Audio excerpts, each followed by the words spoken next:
Vítajte pri ďalšej Quizmanii. Dnes vás čaká 30 otázok o Vianociach na Slovensku.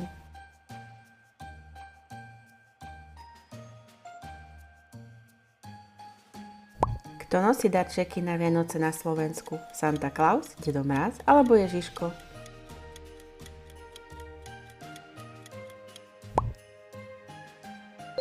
V Česku aj na Slovensku nosí darčeky Ježiško, no v niektorých krajinách to býva Santa Claus alebo Dedo Mráz.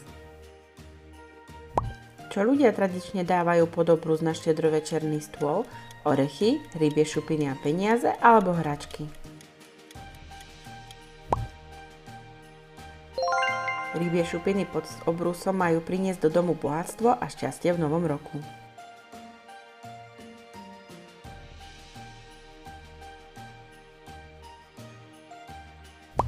Ako sa volá známa slovenská vianočná rozprávka o princovi a troch orieškoch? 3 prasiatka, 3 oriešky pre Popolušku alebo princezna s zlatou hviezdou? Ja na tebe, Olka, málem zapomněl. Film 3 oriešky pre Popolušku sa vysiela každé Vianoce. Čo sa tradične je pred štedrou večerou? Nič, ak je pôst, koláče alebo ovocie?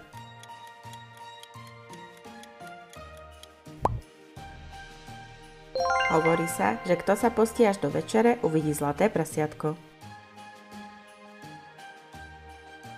Ktoré zviera býva symbolom Vianoc na Slovensku? Líška, kapor alebo kôň?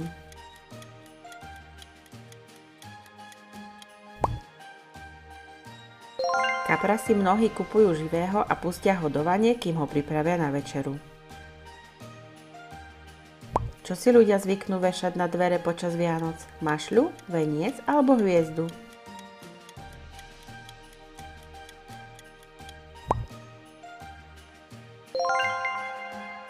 Veniec symbolizuje pokoj a pohostinnosť.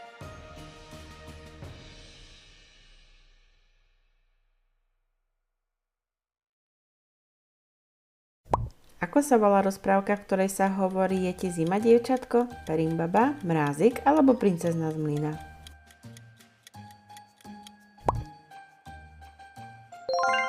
Výborne, je to Mrázik. Je ti teplo, dievčatko?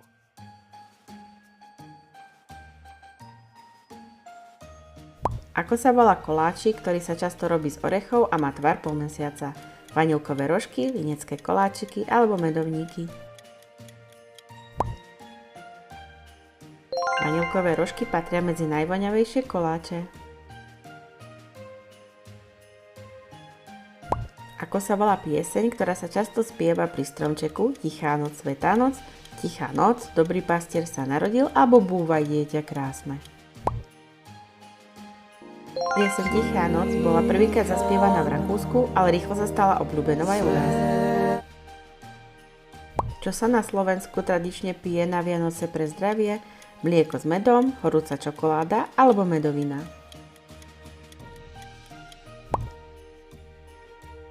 Medovina je sladký nápoj z medu.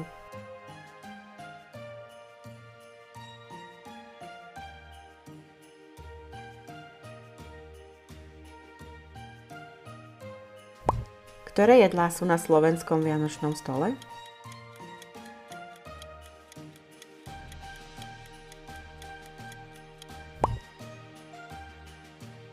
Podarilo sa ti objaviť všetky 4? Čo si ľudia zapaľujú počas adventu? Lampáš, sviečky alebo hviezdu?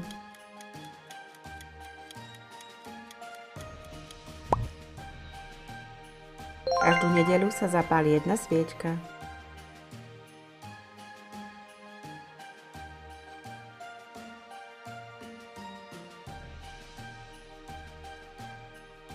Ktoré jedlo býva na začiatku štedrovečernej večere?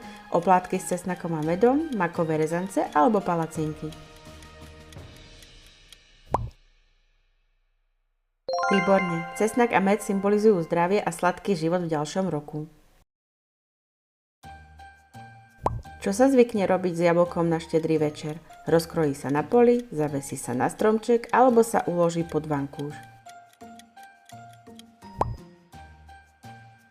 Ak má jablko po rozkrojení hviezdičku, znamená to zdravie a šťastie pre celú rodinu. Ako sa volá slovenská koleda, v ktorej sa spieva nech ich sused v láske má, nech im priazem pokoj dá, pasli ovce valasy, búvaj dieťa krásne alebo daj Boh šťastia. Je to daj Boh šťastia a je to jedna z najstarších slovenských kolied. Čo znamená, keď dievča na Vianoce hádže topánku za plece, chce zistiť, či dostane darček, chce odohnať smolu alebo chce vedieť, či sa vydá.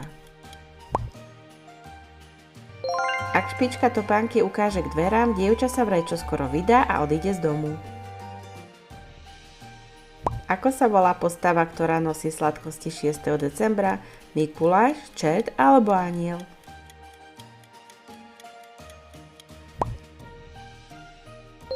Je to Mikuláš, tomu pomáhajú anjel a čert.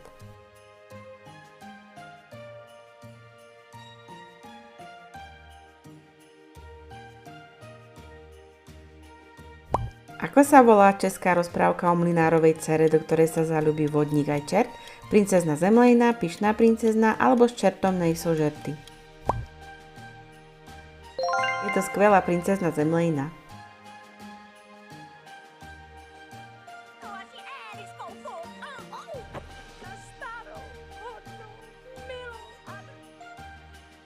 Čo sa v minulosti lialo na Vianoce do vody, aby sa zistila budúcnosť? Rozstavené olovo, vosk z medu alebo horúci cukor?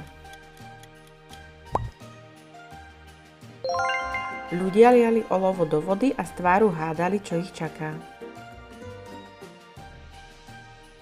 Čo sa podľa zvyku nemá robiť počas štedrého večera? Spievať koledy, hádzať smeti z domu alebo umývať riad?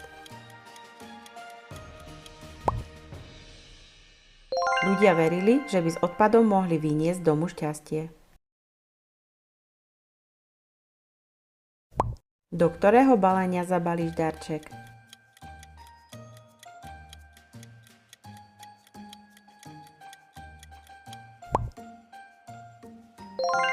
Prišiel si na všetky?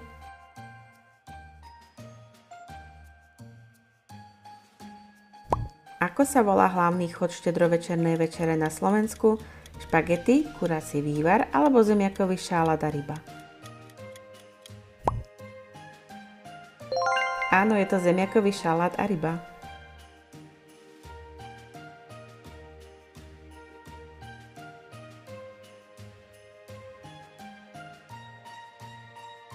Čo sa na Vianoce vešalo pod stôl v mnohých slovenských domoch? Obilie alebo chlieb?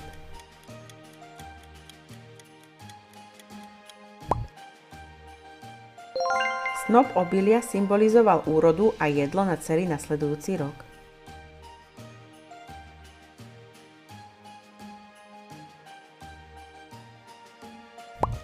Pre koho sa počas štedrej večere na stole nachádza jedno prázdne miesto? Pre Mikuláša alebo pre dušu zosnulého? Tento zvyk symbolizuje pohostinnosť. Prázdne miesto je pre každého, kto by potreboval prísť.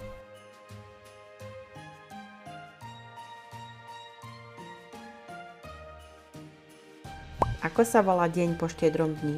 Nový rok, Traja králi alebo prvý sviatok vianočný?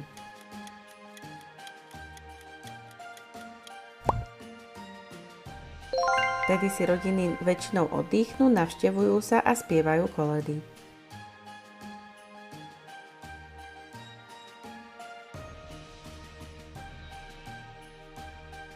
Čo symbolizuje zvyk krájať orechy na štedrý večer? Mal ukázať, kto dostane darček, zdravie a šťastie podľa vnútra orecha alebo určí, kto sa ožení. Ak bol orech zdravý a pekný, znamenalo to silu a zdravie, čierne jadierko zase chorobu. Čo robili gazdovia so zvyškom jedla po štedrej večeri? Dali ho zvieratám alebo ho odložili na požehnanie pre dom.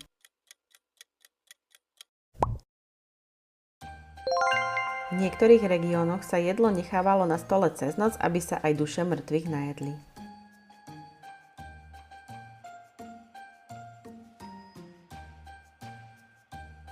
Ako sa volá deň, keď sa v kostoloch posväcuje voda, krieda a soľ? Traja králi alebo Nový rok?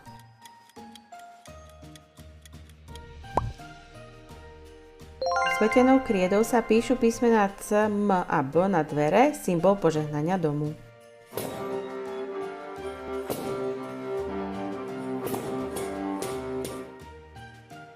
Čo znamenalo, keď počas večere spadol príbor zo stola? Znamenie, že príde nečakaný hosť, príde búrka alebo že darček sa rozbije. Presne tak, je to znamenie, že príde nečakaný hosť. Čo sa zvykne robiť v noci z 24. na 25. decembra v kostoloch? Slúži sa polnočná omša, tancuje sa alebo sa pečú oplátky. Polnočná omša symbolizuje narodenie Ježiša a pre mnohých je to najkrajší okamih celých Vianoc. Bonusová otázka. Prečo sa na štedrý deň nesmie hádať? Pretože by sa pokazila kapustnica, lebo by Ježiško neprišiel, alebo aby rodina nebola rozhádaná celý rok. Výborne. Aby rodina nebola rozhádaná celý rok.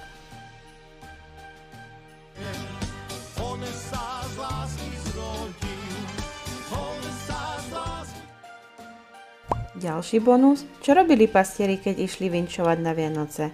Niesli zvončeky a hrali divadlo, rozdávali koláče, alebo spievali koledy a želali zdravia a úrodu.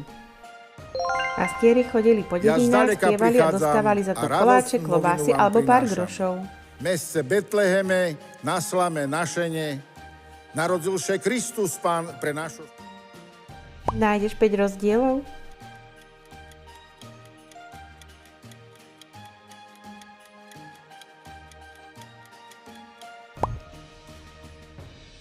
Výborne.